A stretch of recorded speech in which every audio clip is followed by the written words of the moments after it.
Wash out mga parpar, for today's video magsusorry tayo sa beshi ko. Ayan nga pala guys, so papunta na ako sa kanila kasi nga nag-away nga po kami. At magsusorry ako, magdadala ako ng mga pagkain. So dito umalis ako dun sa may puno kasi hindi ako nakakasakay. Pumunta ako dito sa may kanto at dito bigla ako nakasakay. Dito iniisip ko kung ano bibilin ko at nakita ko yung lechon manok. Pero hindi ako dyan bumili. Doon sa kakilala ko, mas masarap, mas malaki at mas mura pa. Syempre, san ka pa? Ayun na nga po guys yung lechon manok na bibilin ko. Dalawa na pala binili ko para sure na sure. Tsaka bumili din ako ng avocado. May pa-post-post pa din kasi siyang nagki-crave daw ng ganito. Masarap to paglagyan ng gatas at tsaka yelo. Dito umalis namin, di na kami nagtagal. Syempre maulan. Hindi ko inaasahan. Tas nakita ko nga pala dito sa may highway guys, may mga banderetas. Akala ko magpipesta sa kalsada pero hindi pala. May inaayos lang palang daan. Daan papunta sa tamang tao. At dito may nakita akong danger. Ayan sinasabi, wag daw masyadong magmahal ng todo. Kailangan mong magtira sa sarili. Kasi daw ang pagmamahal sa sarili ang pina-priority. Ayan guys, nakita nyo yung sasakyan, hindi yan akin. Dito pala napaisip ko pag nagbibideo ako, nakita ko yung parang sticker ni Kuya, barya lang po sa umaga. Kaso hindi na umaga ngayon, kaya ibibigay ko sa kanya mamaya buo. Nakita ko na pala dito si Jollibee at bila ako napakantas sa Jollibee. Bida ang inasal. And guys, paliko nga kamay dito kasi may kukunin na ako. Syempre pag ako nagsusorry, kailangan may patarpulin yan. Ganyan ko kamahal yung best friend ko. Ayan, dito ko lang yan kinuha sa na customized print yung affiliated business ko. Charis! Affiliated pa nga. Ayan, at pumasok na nga ako dito. Ay hindi pala, bumaba pa pala. Tapos papasok syempre. At pagpasok ko dito guys, sabi nga pala daw ni ate dito, hala, hindi daw na print kasi nga daw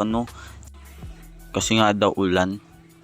Joke lang, wala namang connection yung ulan. Ayan, busy sila kuya dyan at nakuha ko na nga yung tarpaulin. Dali-dali na agad kaming bumiyahe guys papunta sa kanila. Ayan, flex lang natin yung mukha natin na parang hindi ko masabi-sabi. Ayan nga pala. So nagbibideo na ako dito guys. Nakita ko dito yung yung magandang daanan papunta sa kanila. Ayan, tingnan nyo, nagsishake-shake pa yung video at may nakita ako dito mga lato-lato master. Ang kulit. Kahit saan talaga magpunta may lato-lato no. And guys, dito parang napapansin ko nahihirapan na si kuyang magbiyahe kasi nga yung daanan dito medyo sungki-sungki. Tapos dito iniisip ko na lang, naaawa na ako sa kanya kaya sabi ko, kuya dito na lang, maglalakad na lang ako, malapit na lang din naman.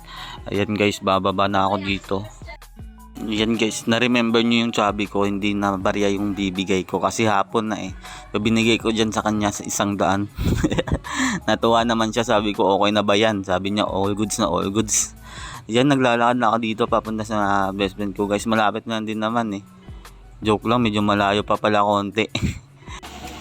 Yan mga parpar, sa sobrang ganda ng daanan nila, napaisip tuloy ako, tatakbo ako dito ng kapitan at pag ako naging kapitan, ipapag-tiles ko tong mga daanan dito para maganda at di na tayo mahirapan pag dumalaw sa kanila.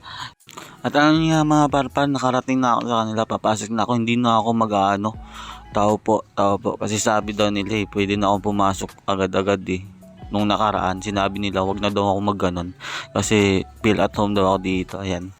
Parang kasi, parang pangalawang bahay ko na din to. At ayan, pagpasok ko guys, siya agad yung nakita ko. Ayan, bit niya dito si baby pagpasok ko dito, biglang lumabas si kuya. Sabi niya, uy may pugi. Alam ko naman yun kuya. Ayan, sabi nila. Sabi pa nga nila, marami akong dala, happy birthday ko daw. Hindi naman yan para sa best friend ko yan Ayan guys, tapos hindi ako magtatagal kasi nakarating na ako sa destination ko. Hindi ko na siya bibidyoan, baka kasi iiyak mga tropa. So ayun na nga guys, maraming salamat sa panonood. Sup!